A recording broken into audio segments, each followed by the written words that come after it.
Hello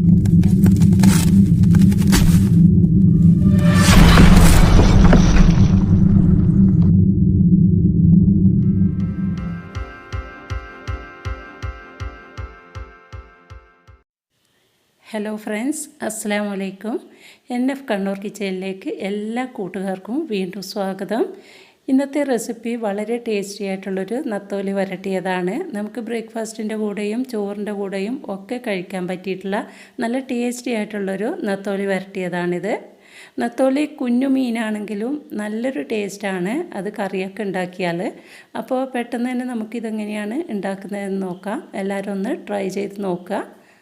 അതിന് വേണ്ടിയിട്ട് ഞാനിവിടെ 1/2 കിലോ നത്തോലി ക്ലീൻ ചെയ്തെടുത്തിട്ടുണ്ട്.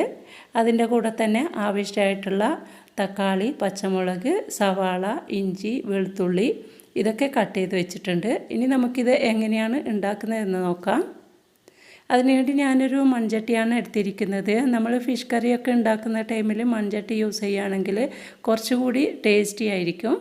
അപ്പോൾ ചട്ടി ചൂടായി വരുന്ന ടൈമിൽ 2 ടേബിൾ സ്പൂൺ വെളിച്ചെണ്ണ ഒഴിച്ചു കൊടുത്തിട്ടുണ്ട്.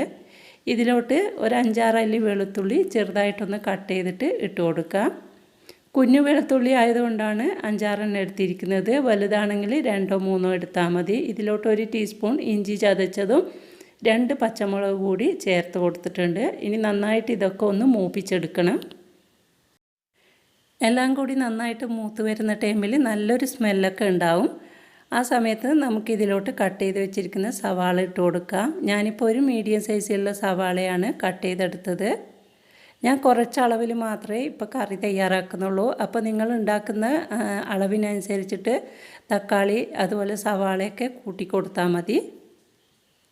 സവാള നന്നായിട്ടൊന്ന് വഴന്ന് വരുന്ന ടൈമിൽ കട്ട് ചെയ്ത് വെച്ച തക്കാളി കൂടി ഇതിലോട്ട് ചേർത്ത് കൊടുക്കാം. ഒരു വലിയ തക്കാളിയാണ് ഞാൻ എടുത്തിരിക്കുന്നത്.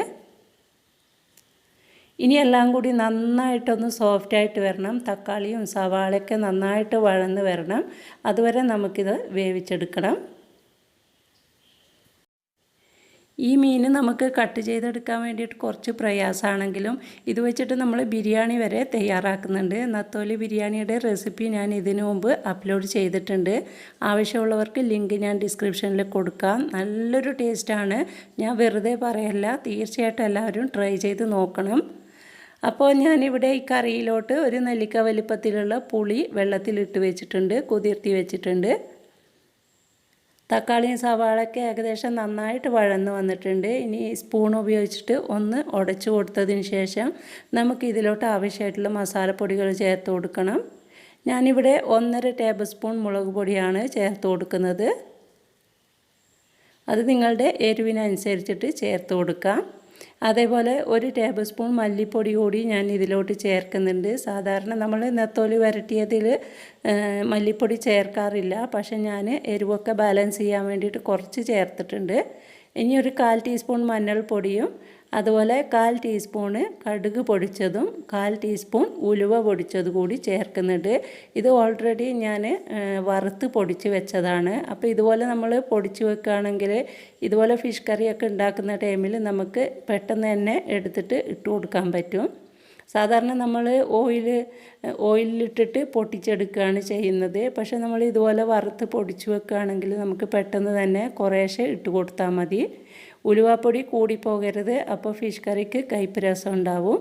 ഇനി ഇതിൻ്റെ പച്ചമണമൊക്കെ മാറുന്നത് വരെ നന്നായിട്ടൊന്ന് മൂപ്പിച്ചെടുക്കണം. അതിനുശേഷം നമ്മൾ കുതിർത്തി വെച്ച പുളിയൊന്ന് പിഴിഞ്ഞിട്ട് അതിൻ്റെ വെള്ളം കൂടി ഇതിലോട്ട് ഒഴിച്ചു കൊടുക്കാം.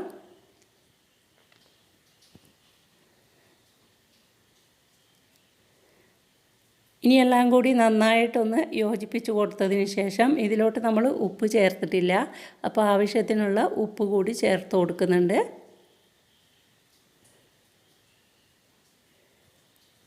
അതിനുശേഷം നമ്മൾ ഇതിലോട്ട് കുറച്ച് വെള്ളം ചേർത്ത് കൊടുക്കുന്നുണ്ട്. അത് ഫിഷൊക്കെ ഇട്ട് ഒന്ന് വറ്റി വരുന്ന ടൈമിൽ അധികം ഡ്രൈ ആയി പോകുന്നതുകൊണ്ടാണ് കുറച്ച് വെള്ളം ഒഴിച്ച് കൊടുക്കുന്നത്. ഒരു 1/4 കപ്പ് വെള്ളം ഇതിലോട്ട് ചേർക്കുന്നുണ്ട്.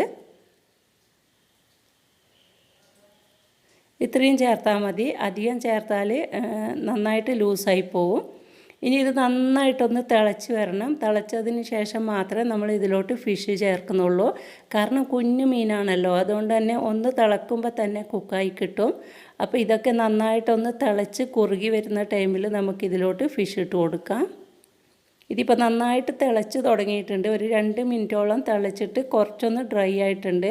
ഇനി നമുക്കിതിലോട്ട് ഫിഷ് ഇട്ട് കൊടുത്തതിന് ശേഷം ചെറുതായിട്ടൊന്ന് മിക്സ് ചെയ്ത് കൊടുക്കണം. അധികമായിട്ട് മിക്സ് ചെയ്യരുത്, കാരണം ചെറിയ മീനായതുകൊണ്ട് പൊടിഞ്ഞു പോവും. ഇത് ദോശക്ക്, ചപ്പാത്തിക്ക്, ഇഡലി, അതുപോലെ അപ്പം ഇതിനൊക്കെ കഴിക്കാൻ വേണ്ടിയിട്ട് നല്ലൊരു ടേസ്റ്റാണ്. ഇത് കൂടുതൽ വെള്ളമാക്കിയിട്ട് കറി ഉണ്ടാക്കുമ്പോൾ അത്രയ്ക്ക് അങ്ങ് ടേസ്റ്റ് ഉണ്ടാവില്ല. ഈ ഫിഷിന് മുളകൊന്നും പിടിക്കാത്ത പോലെ ഉണ്ടാവും. അപ്പോൾ ഇതുപോലെ വരട്ടിയത് ഉണ്ടാക്കുകയാണെങ്കിൽ നല്ലൊരു ടേസ്റ്റാണ്. നിങ്ങൾ തീർച്ചയായിട്ടും ട്രൈ ചെയ്ത് നോക്കുക. ഇനി ഇത് നന്നായിട്ടൊന്ന് ഡ്രൈ ആയിട്ട് വരുന്ന ടൈമിൽ നമുക്ക് ഇതിലോട്ട് 1 ടേബിൾ സ്പൂൺ വരെ പച്ച വെളിച്ചെണ്ണ ഒഴിച്ച് കൊടുക്കണം. അതുപോലെ ഒരു 2 കറിവേപ്പില കൂടി ഇട്ട് കൊടുത്തിട്ട് ചൂടോടുകൂടി നമുക്കിതൊന്ന് അടച്ച് വെക്കണം. ഒരു 1/4 മണിക്കൂറിന് ശേഷം മാത്രമേ ഇത് സെർവ് ചെയ്യാൻ പാടുള്ളൂ. അപ്പോഴേക്കും നന്നായിട്ട് ഇത് ഡ്രൈ ആയിട്ട് നല്ലൊരു സ്മെല്ലൊക്കെ വരും. അപ്പോൾ നമുക്കിത് ഫ്ലെയിം ഓഫ് ചെയ്തിട്ട് അടച്ച് വെക്കാം. കണ്ടല്ലോ, 1/2 മണിക്കൂറിന് ശേഷം ഇതിപ്പോൾ നന്നായിട്ട് ഡ്രൈ ആയിട്ട് വന്നിട്ടുണ്ട്. ഇനി നമുക്കിത് സെർവ് ചെയ്യാം. ഞാനിപ്പോൾ ദോശയുടെ കൂടെയാണ് ഇത് സെർവ് ചെയ്തിരിക്കുന്നത്. നല്ലൊരു ടേസ്റ്റാണ്. അപ്പോൾ നത്തോലിയൊക്കെ കിട്ടുന്ന ടൈമിൽ തീർച്ചയായിട്ടും നിങ്ങൾ ട്രൈ ചെയ്ത് നോക്കുക. ഇതുകൊണ്ടുണ്ടാക്കുന്ന ബിരിയാണിയും നല്ല ടേസ്റ്റാണ്. ഒരു വെറൈറ്റി ബിരിയാണി തന്നെയാണ്. അപ്പോൾ എല്ലാവരും ഒന്ന് ട്രൈ ചെയ്ത് നോക്കണം. അതിൻ്റെ ലിങ്ക് ഞാൻ താഴെ ഡിസ്ക്രിപ്ഷനിൽ കൊടുക്കുന്നുണ്ട്. അപ്പോൾ എൻ്റെ ഇന്നത്തെ വീഡിയോ ഇഷ്ടമായിട്ടുണ്ടെങ്കിൽ ലൈക്ക് ചെയ്യുക, നിങ്ങളുടെ അഭിപ്രായം അറിയിക്കുക.